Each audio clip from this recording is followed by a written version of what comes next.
எல்லாருக்கும் வணக்கம். நாங்கள் இன்றைக்கி ஒரு டேஸ்டான முட்டை தொக்கு ரெசிபி எப்படி செய்கிறேன்னு சொல்லி தான் பார்க்க போகிறோம். தோசைக்கு, சப்பாத்திக்கு, ரொட்டி, பான் அல்லது ரைஸுக்கு கூட நீங்கள் இதை வச்சு சாப்பிட்லாம். ஒரு சைட் டிஷ் ரெசிபி தான். வாங்க வீடியோக்குள்ளே போவோம். எப்படி செய்கிறது, என்னென்ன இன்க்ரீடியன்ட்ஸ் வேணும்னு சொல்லி பார்க்கலாம்.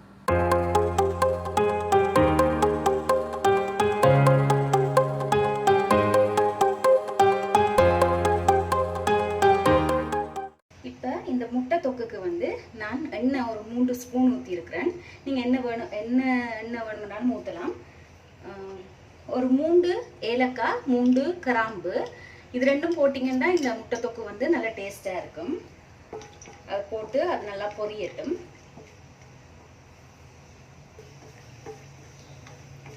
கிராம்பும் ஏலக்காயும் கொஞ்சம் நல்லா பொரிஞ்ச உடனே நான் இதில் நல்ல பெரிய ஒரு வெங்காயம், ஒரு 3 வெங்காயம், நல்ல பெரிய வெங்காயமாக 3 வெங்காயம் எடுத்து சொப்பரில் போட்டு சொப் பண்ணி வச்சுக்கணும். இப்படி சின்ன சின்னதாக இருக்கணும்.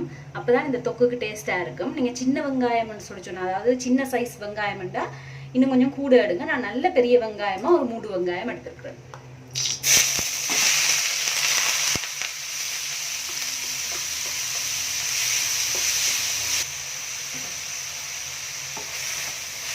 இந்த வெங்காயம் நல்லா வதங்கட்டும். இதுக்கு நான் தேவையான அளவு உப்பும் போட போகிறேன்.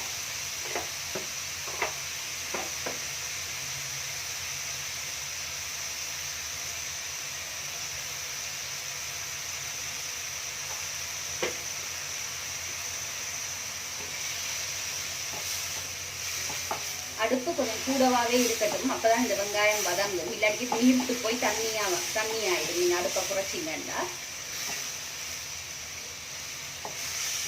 வெங்காயம் நல்லா வதங்கட்டும்.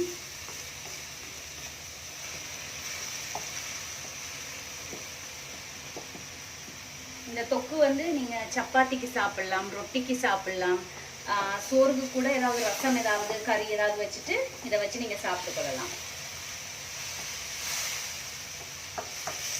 வெங்காயம் தக்காளி வதங்குறதுக்கு எடுக்கிற நேரம் தான் இதை செய்கிறதுக்கு எடுக்கிற நேரம். அதனால் நீங்கள் அவசரத்துக்கு செய்கிறண்டா கூட இதை நீங்கள் செய்து கொள்ளலாம்.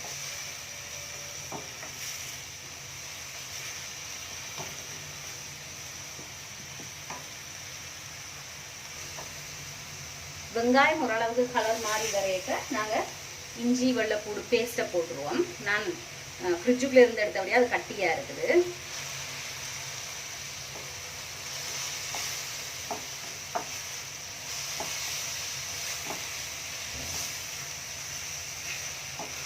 வெங்காயம் சாடியாக ப்ரௌன் ஆகும் வரையும் இதை நல்லா வதக்கி எடுக்கும்.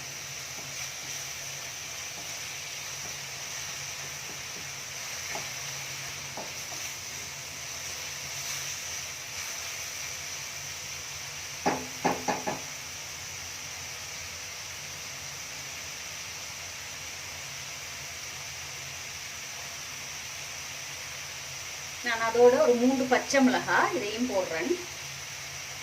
சும்மா சாடையாக கீறி இருக்கிறேன். அப்போ அதில் காரம் அதுக்குள்ள இறங்கும்.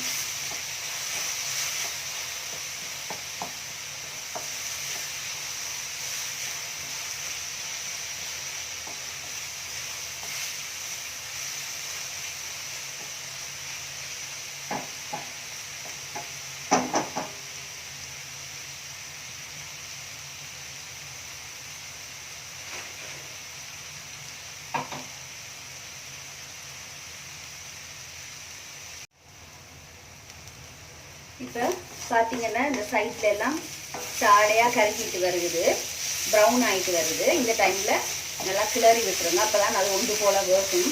இல்லாட்டிக்கு ஒரு பக்கத்தில் கருகி ஒரு பக்கத்தில் வேகாமல் போயிடும். அப்போ இந்த பதம் சரி. இப்போ நாங்கள் இதுக்குள்ள கொஞ்சம் கருவேப்பிலை போட்டுட்டு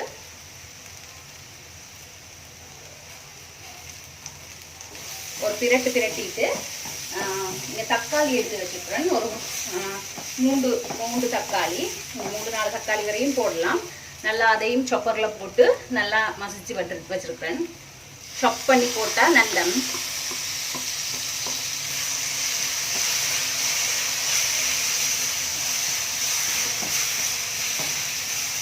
தக்காளி நல்லா ஒன்றோட ஒன்று சேர்றதுக்காக கொஞ்சமாக மஞ்சள் தூள்,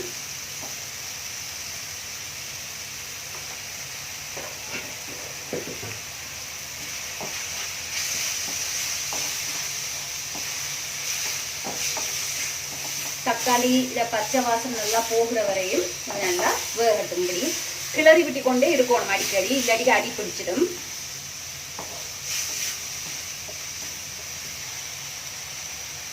இப்போ பார்த்தீங்கன்னா வெங்காயம் தக்காளி வெந்து சாடையாக எண்ணெய் பிரிஞ்சு வருது. இந்த டைமில் நாங்கள் மசாலா பவுடர்ஸ் போடுவோம்.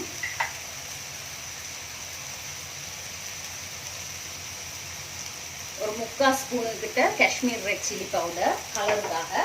அதோட நான் வந்து ஒரு பெரிய ஸ்பூனே சிக்கன் மசாலா போடுறேன், ஒரு 1.5 ஸ்பூன் போடுறேன் நான்.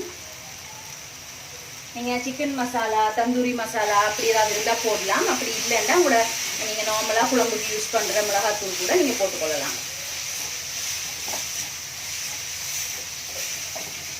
இந்த மசாலா இந்த மசாலா பவுடர்ஸ் வந்து இதோட நல்லா சேரணும். அதுக்கு நாங்கள் கொஞ்சமாக தண்ணி விடுவோம். தண்ணி விட்டு கொஞ்சமாக வேகட்டும். அது நிறைய விட்டுறக்கூடாது, எல்லாரும் தொக்கு மாதிரி தானே. அப்போ ஒரு அளவுக்கு கொஞ்சமாக விட்டுட்டு இப்போ நாங்கள் கொஞ்சம் அடுப்பை குறைச்சி வைக்கலாம். ஒரு 1/4 கப் தான் விட்டுருக்கோம் தண்ணி, கூட விட இல்லை. உங்களுக்கு விருப்பம்ண்டா நீங்கள் வந்து பெப்பர் பவுடர் கூட போட்டுக்கொள்ளலாம்.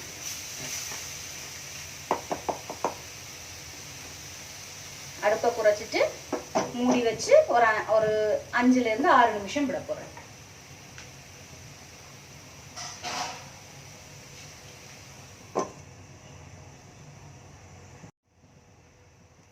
இப்போ சரியாக ஒரு 5 நிமிஷத்துக்கு பிறகு திறந்து பார்ப்போம். பாருங்க, நல்லா எண்ணெயெல்லாம் பிரிஞ்சு வந்துட்டுது.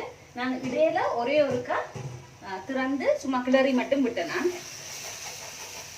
இப்போ நீங்கள் இதில் உப்பு உங்களுக்கு தேவையான உரைப்பெல்லாம் சரியா இருக்கான்னு பார்த்துட்டு இப்போ நாங்கள் முட்டையை போடலாம்.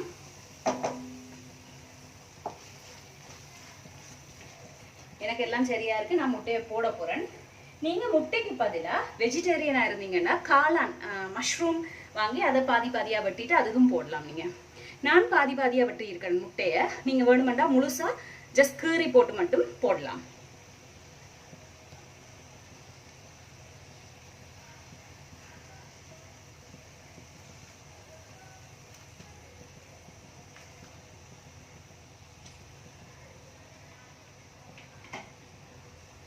இப்போ மெல்லமா இந்த மசாலாவை எடுத்து முட்டைக்கு மேல போட்டு விடுவோம். கொஞ்ச நேரம் முட்டையை டிஸ்டர்ப் பண்ண வேணாம், அப்பதான் அது செட்டில் ஆகும்.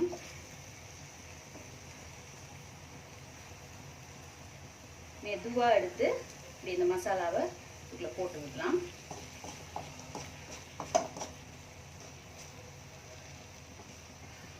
பாத்தீங்கன்னா நல்ல டேஸ்டான, ஆனா நீங்க டக்கண்டு குயிக்கா செய்யக்கூடிய ஒரு டிஷ் தான் இது.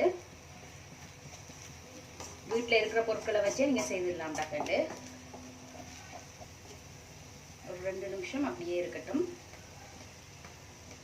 இருந்தால் எங்களோட முட்டை தொக்கு ரெடி. 2 நிமிஷத்தில் நான் இப்போ இதை ஆஃப் பண்ணிட்டு டிஷ் அவுட் பண்ண போகிறேன்.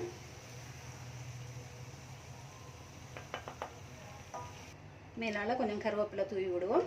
டேஸ்ட்டாக இலகுவாக நாங்கள் டக்கண்டு வீட்டில் செய்யக்கூடிய ஒரு முட்டை தொக்கு ஒரு 10 நிமிஷத்துக்குள்ள ரெடி ஆயிட்டுது. நீங்களும் இதை வீட்டில் செய்து பார்த்துட்டு எப்படி வந்துச்சுது, வீட்டில் இருக்கிறவங்க என்ன சொன்னாங்கன்னு சொல்லி எனக்கு கமெண்ட் செக்ஷனில் கமெண்ட் பண்ணுங்கள். நான் உங்களை இன்னொரு வீடியோவில் சந்திக்கிறேன். நன்றி.